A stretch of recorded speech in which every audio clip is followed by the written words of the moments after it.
جن کو اکٹھا کیا گیا اور دنیا کے سامنے لایا گیا۔ مسلسل کوششوں کے بعد بھی نارتھ کی بات سننے کے لیے کوئی بھی تیار نہ تھا۔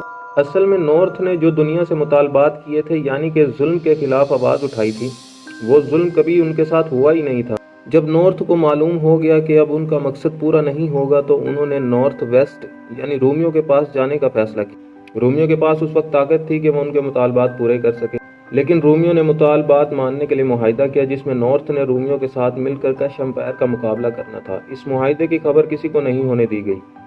ناظرین، معاہدے کے مطابق نارتھ سے طاقت اکٹھا کرنی تھی اور ویسٹ اور نارتھ نے مل کر کش پر حملہ کرنا تھا، لیکن یہ حملہ انہوں نے خود نہیں کرنا تھا، اسی لیے اس وقت اسیرین آرمی کی مدد لی گئی۔ اسیرین آرمی کسی ملک یا قوم کی آرمی نہیں تھی۔ اس آرمی کو اسپیشل اور دنیا کی نظروں سے ایک الگ آرمی بنایا گیا، لیکن حقیقت میں یہ نارتھ اور روم کی چال تھی۔ یہ آرمی نارتھ اور روم نے مل کر بنائی اور یہ اتنی خفیہ طریقے سے بنائی کہ کسی کو اس کی کانوں کان خبر نہیں ہوئی۔ اس آرمی کو ایسے دکھایا گیا تھا جیسے اس کا کسی ملک یا قوم سے کوئی تعلق نہیں اور یہ آرمی خود مختار ہے۔ ناظرین، اس آرمی کو ٹیکنالوجی کے ذریعے اتنا مضبوط بنایا گیا تھا کہ کش امپائر کو ہرانا آسان ہو گیا تھا۔ ناظرین، کش امپائر 1070 میں دنیا میں قائم ہوا۔ ٹھیک 300 سال بعد اسیرین آرمی وجود میں آئی اور مسلسل 2 صدیوں کی محنت کے بعد ایک ایسی آرمی تیار کر لی گئی جو کش کو ہرا سکے۔ یہ آرمی اسی لیے خفیہ تیار کی گئی تھی تاکہ کش رومن کو بلیک میل نہ کر سکیں۔ 15ویں صدی میں اس آرمی نے کش پر حملہ کیا اور آسانی سے انہیں شکست دے دی۔ اس جنگ کے بعد رومیوں اور نارتھ کو بہت سارا مال غنیمت کے طور پر ملا۔ یہ مال اور سونا اتنا زیادہ تھا کہ دونوں فریقین یعنی نارتھ اور روم دونوں کے معاہدے میں دراڑ آنے لگی۔ دراصل روم سارا مال خود ہڑپ کرنا چاہتا تھا، لیکن جس آرمی کی مدد سے یہ مال اور سونا حاصل کیا گیا تھا وہ نارتھ کی تھی، اور نارتھ برابر کا حصہ مانگ رہا تھا، اور وہ حصہ اتنا بڑا اور زیادہ تھا کہ نارتھ اس سونے اور فوج کے ساتھ روم کو بھی شکست دے سکتا تھا۔ رومی اسی بات سے خوف زدہ تھے کہ نارتھ بغاوت کر کے ان کے خلاف نہ ہو جائے، اس لیے انہیں سونا نہیں دیا جا رہا تھا۔ ادھر سے نارتھ کو بھی اندازہ ہو گیا تھا کہ وہ ایک طاقتور ریاست بن سکتا ہے۔ جب دونوں فریقین کو اندازہ ہو گیا کہ دونوں ایک دوسرے کے خلاف نہیں جا سکتے تو دونوں نے معاہدہ کر لیا کہ دونوں کبھی ایک دوسرے کے خلاف نہیں جائیں گے۔ یہ معاہدہ 100 سال سے بھی زیادہ چلا۔ روم کو نارتھ کی بنائی گئی فوج سے خطرہ ہمیشہ سے تھا۔ اسی خطرے کو مد نظر رکھتے ہوئے انہوں نے نارتھ میں بغاوت اور پھوٹ ڈالنے کی کوششیں شروع کر دیں۔ ناظرین، روم نارتھ کے لوگوں میں تو بغاوت اور پھوٹ ڈال نہ سکا، البتہ انہوں نے نارتھ کی فوج میں پھوٹ ڈال دی، اور دیکھتے ہی دیکھتے نارتھ کی فوج مختلف حصوں میں تقسیم ہو گئی اور رومیوں نے 16ویں صدی میں انہیں آسانی سے شکست دے دی۔ اب نارتھ کے پاس رونے دھونے کے علاوہ کچھ نہ بچا اور انہوں نے دنیا کے سامنے گڑ گڑانا شروع کر دیا اور انسانی حقوق کی تنظیمیں بنانا شروع کر دی اور دنیا میں ان تنظیموں کو پھیلانا شروع کر دیا۔ یہ دنیا کے ہر اس پلیٹ فارم پر گئے جہاں ان کی بات سنی جا سکتی تھی۔ آخرکار بڑی جدوجہد کے بعد 17ویں صدی میں ان کی آواز کو ترجیح ملنے لگی اور بڑی چالاکی سے معصوم بن کر مظلوم بن کر انہوں نے دنیا کو بتایا کہ ان کے ساتھ ہی نہیں بلکہ تمام انسانوں کے ساتھ بہت ظلم ہو رہا ہے۔ ناظرین، یہ دنیا کی نظر میں اتنے مظلوم بن گئے کہ ہر کسی کو ان پر ترس آنے لگا اور کافی ہاتھ پاؤں مارنے کے بعد 7 جون 1776 کو بل پاس ہوا اور نارتھ کو انڈیپینڈنٹ کر دیا گیا، جس کے بعد امریکہ وجود میں آیا، جسے نارتھ امریکہ بھی کہتے ہیں۔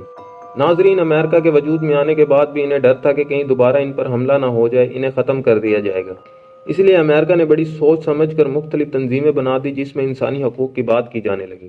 ناظرین، مزدوروں کا دن یعنی لیبر ڈے بھی انہی کا بنایا گیا ہے۔ یہ مختلف مخصوص دن ان کی طرف سے ہی بنائے گئے ہیں۔ اصل میں لیبر ڈے پیرامڈز میں کام کرنے والے غلاموں کے لیے بنایا تھا تاکہ دنیا کو باور کرایا جا سکے کہ ان کے یہ ہمدرد ہیں۔ ناظرین، جب امریکہ وجود میں آیا تو اس کی کرنسی بنائی گئی، تو ڈالر پر پیرامڈ بھی اسی لیے بنایا گیا تاکہ لوگ ان کو رحم دل سمجھے اور ان کے ساتھ پیار سے ڈیل کریں۔ ڈالر پر 1776 رومن میں اسی لیے لکھا گیا ہے تاکہ رومی بھی ان کی اس چال میں پھنس جائیں کہ یہ لوگ بہت رحم دل ہیں، لیکن ساتھ ساتھ ڈالر پر ایک آنکھ بھی بنائی گئی ہے۔ اس کا کیا مطلب ہے؟ ناظرین، جب امریکہ کو یقین تھا کہ وہ لڑائی کر کے کسی سے نہیں جیت سکتے تو انہوں نے لڑائی کی جگہ سب سے صلح کر لی، لیکن ان کو خوف تھا کہ ان کی یہ چال، یہ 2 نمبری جس دن دنیا کے سامنے آئی، یہ فنا ہو جائیں گے۔ اس وقت رچرڈ ہنری لی نے بڑی چالاکی سے ایک تنظیم بنائی جسے دنیا سے چھپا کر رکھا گیا۔ اس تنظیم کا خفیہ کام تھا۔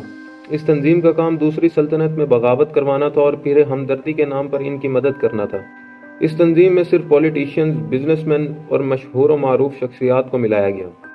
امریکہ کے پاس دولت تو تھی لیکن فوج اور اسلحہ اتنا نہیں تھا کہ وہ کسی کا مقابلہ کر سکیں، اسی لیے ایلومیناٹی نے لوگوں کو خریدا اور ان سے اپنی مرضی کا کام کروایا۔ یہ آنکھ جو ڈالر پر بنی ہوئی ہے، یہ اسی بات کی نشاندہی کرتی ہے کہ اس دنیا میں جو ریاست جو کوئی بھی کام کر رہی ہے، خواہ ان کے خلاف ہو یا ان کے ساتھ، وہ ہر چیز پر نظر رکھے ہوئے، اور اسی لیے جو دنیا میں آج لین دین کے لیے ڈالر استعمال ہوتا ہے، حالانکہ دنیا میں اس سے مہنگی کرنسی بھی موجود ہے۔ ناظرین، الومناٹی کام کیسے کرتی ہے اور یہ کیسے اپنے دشمنوں کو جن سے انہیں خطرہ ہوتا ہے ان کی ہمدرد بن کر انہی کے لیے سردرد بن جاتی ہے، اور کیسے الومناٹی دنیا کو کنٹرول کر رہی ہے، ہم انشاءاللہ آپ کو اگلی ویڈیو میں بتائیں گے۔ تب تک کے لیے اتنا ہی، اپنا خیال رکھیے گا، اپنے اس چینل کا بھی۔ اللہ حافظ۔